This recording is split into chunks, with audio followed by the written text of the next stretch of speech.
Chapter 21. Self-improvement as an investment.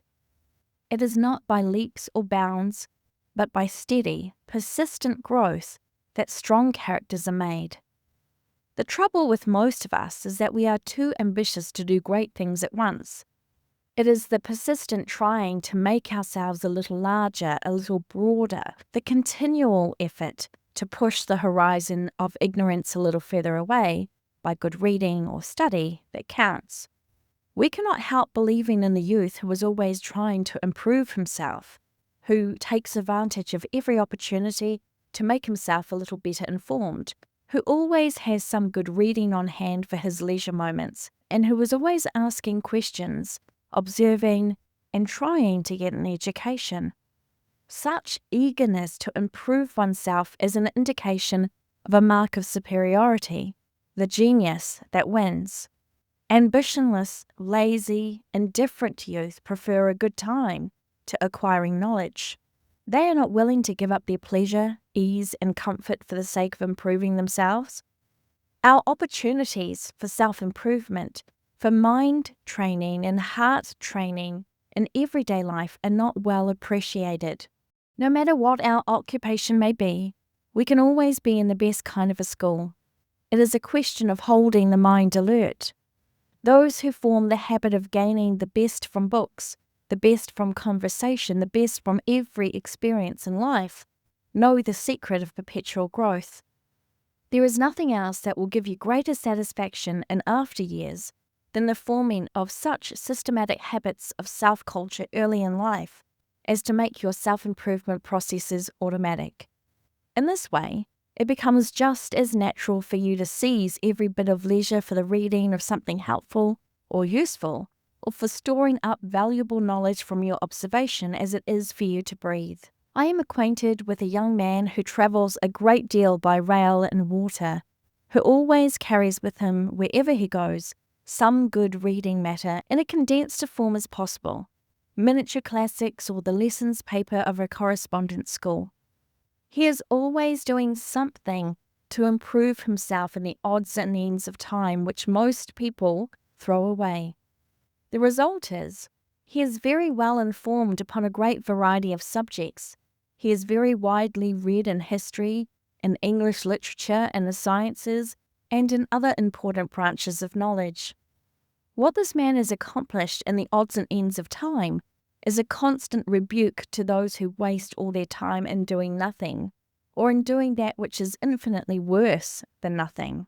You perhaps do or half realize the inestimable value of time spent in good reading or some other form of self-improvement. You perhaps do not half realize the inescated like Mr. Blank. If you only had opportunities like some others, you could have done much better than you're doing now.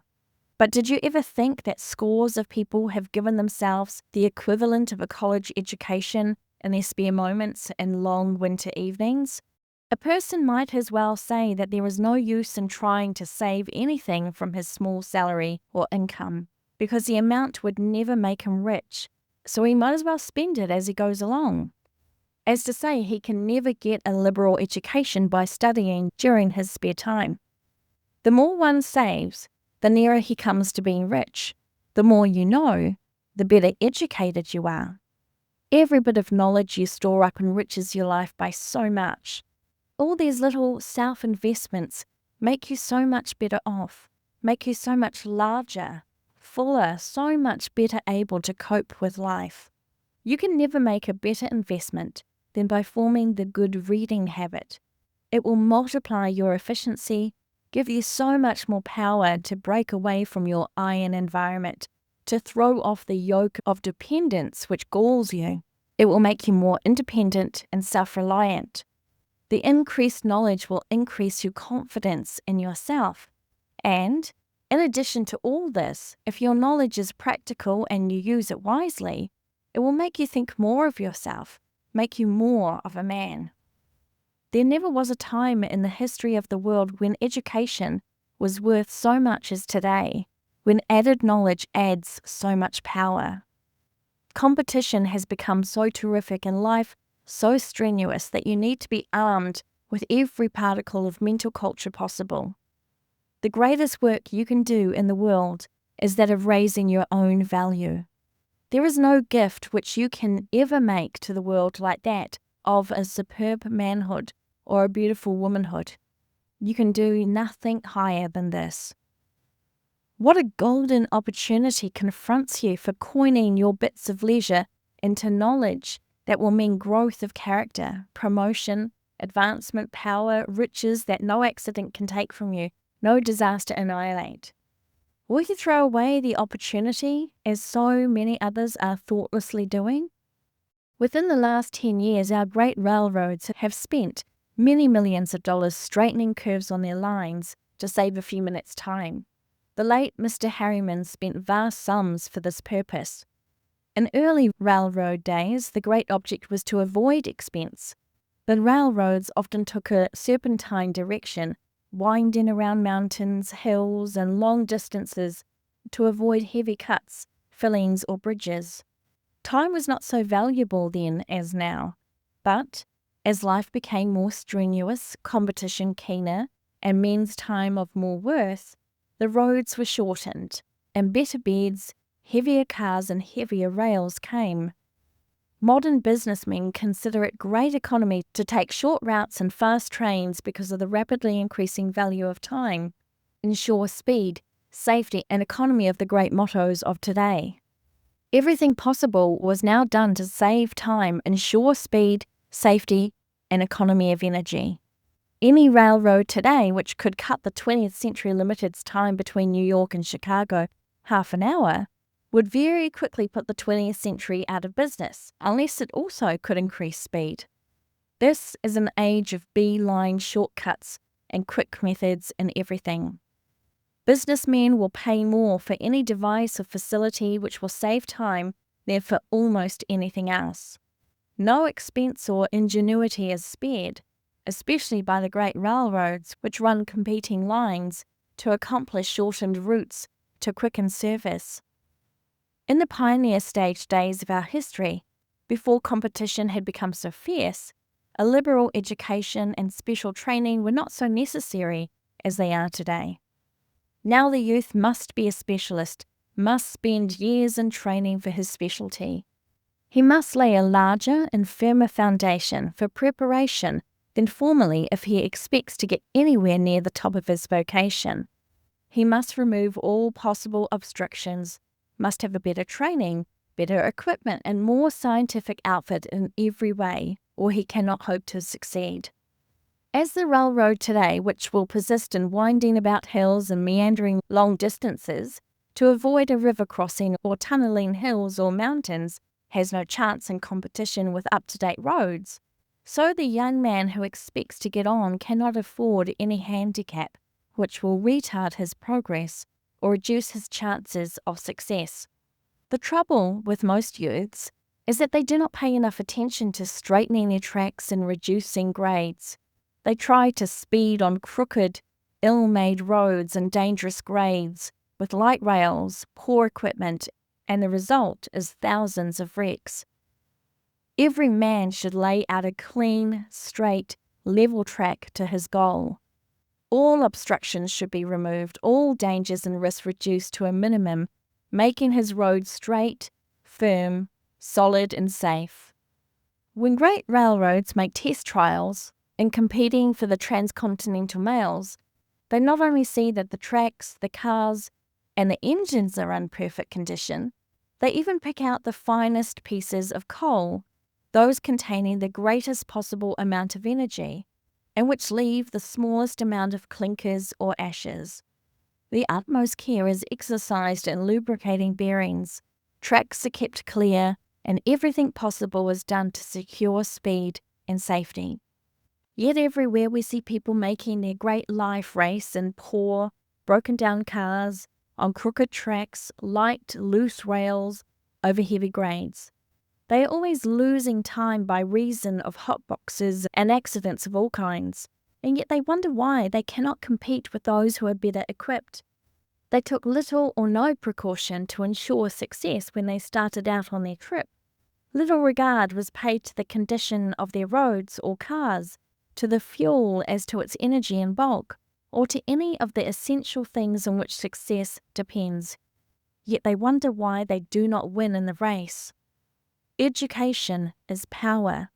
No matter how small your salary may be, every bit of valuable information you pick up, every bit of good reading or thinking you do, in fact, everything you do to make yourself a larger and completer man or woman, will also help you to advance. I have known boys who were working very hard for very little money to do more for their advancement in their spare time, their half holidays, by improving their minds than by the actual work they did.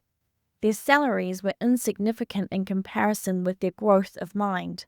I know a young man who jumped in one bound from a salary of $5,000 to $10,000, largely because of his insatiable effort at self-improvement. His great passion seemed to be to make the largest and completest man possible. This young man is a good example of the possibility of reputation to help one on in the world. Everybody who knew him knew that he was determined to make something of himself. It did not make any difference if his fellow employees wanted to throw their time away. He didn't. They soon found that it was of no use to try to tease him away from his reading or studying, for he had set his mind toward the future. He had no ideas of being a little, small, Caucasian man. He had a passion for enlargement, for growth. Those who worked with him were very much surprised at his rapid advancement, but there was a good reason for every bit of it. While they were spending their evenings and money trying to have a good time, he was trying to educate himself by a rigid course of self-improvement. Everywhere, we see young men and young women tied to very ordinary positions all their lives, simply because, though they had good brains, they were never cultivated, never developed. They've never tried to improve themselves by reading good literature. Their salaries on a Saturday night and a good time are about all they see. And the result is the narrow, the contracted, the pinched career. Men and women who have utilized only a very small percentage of their ability, not made it available by discipline and education, always work at a great disadvantage. A man capable by nature of being an employer is often compelled to be a very ordinary employee because his mind is totally untrained. One of the greatest questions that confronts this age is that of adult education. The commercial prizes and the opportunities are so great in this country that the youth early catch the money-making contagion, and they are impatient to get jobs and to get a start in life. Many of them cannot see the use of so many years of drudgery in school and college, and their judgment is not sufficiently developed. They have neither had the experience nor have they the judgment to realize the infinite value of a well-stored mind. They are not old enough to realize the tremendous handicap of ignorance in their later careers when they come to wrestle with men who have had a superb mental training. The result is that, unless the youths are fortunate enough to have parents who appreciate the situation and who can hold them to their task until they are fitted to enter the battle of the strong, or unless they have advisors who can control them, they quit school and start out in life half prepared, only to see their terrible mistake when they get right into the fight with commercial giants who are superbly trained. Later, they see their mistake and continue to regret it, without making any special effort to compensate for their loss. Unfortunately, most adults have the impression that if they have once passed the youthful impressionable period, they can never make up for it, can never get an education, can never compensate for their loss. Now, there certainly will be devised a perfectly practical education system by which adults can, even while carrying on their vocations, get a very fair equivalent for a good education, even a college course. The misconception rests largely upon the fact that it is not so easy to commit to memory later in life, hence not so easy to learn the rudimentary rules of grammar, of mathematics and other elementary branches. On the other hand, most of the other faculties are just as susceptible, and some of them very much stronger and in much better condition to take advantage of an education. The young person does not realize what an education will really mean to him. His judgment is not mature.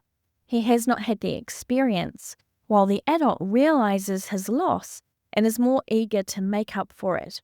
He can work harder, is generally willing to make sacrifices if he is only sure that he can still compensate for his loss. He will know better what will be of great value and what of little value to him. He will be very much more practical in gaining his knowledge. He will be more eager to learn, especially after he gets far enough to see the great advantage of what he is getting.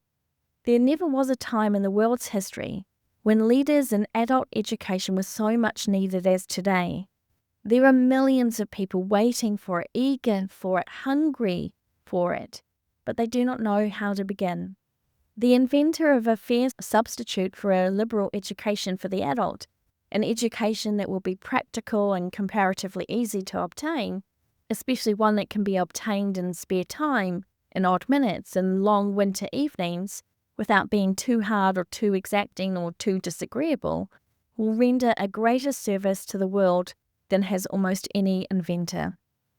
Most adults, even when they realize the great loss of an early education and are eager to compensate for it, do not know how to go to work to do it. They do not realize how much of this can be done by systematic reading, even a little at a time. Most of these people are incapable of self-direction or systematic study. They need leaders who will direct them and encourage them and hold them to their task until they have acquired the absorption habit, the reading habit, the study habit, the thinking habit.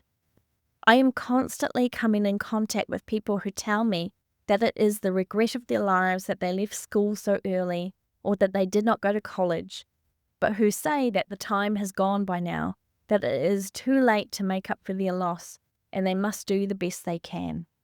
Getting an education is like getting a fortune. Most people do not think that little savings amount to much. They spend all their loose change because saving it would not amount to much towards making up a fortune, and so they keep spending and do not get the fortune. Multitudes of adults who feel the need of making up for their early educational losses do not think that a few minutes of reading during their spare time, or a little study during the evenings or half holidays, would go very far towards acquiring an education.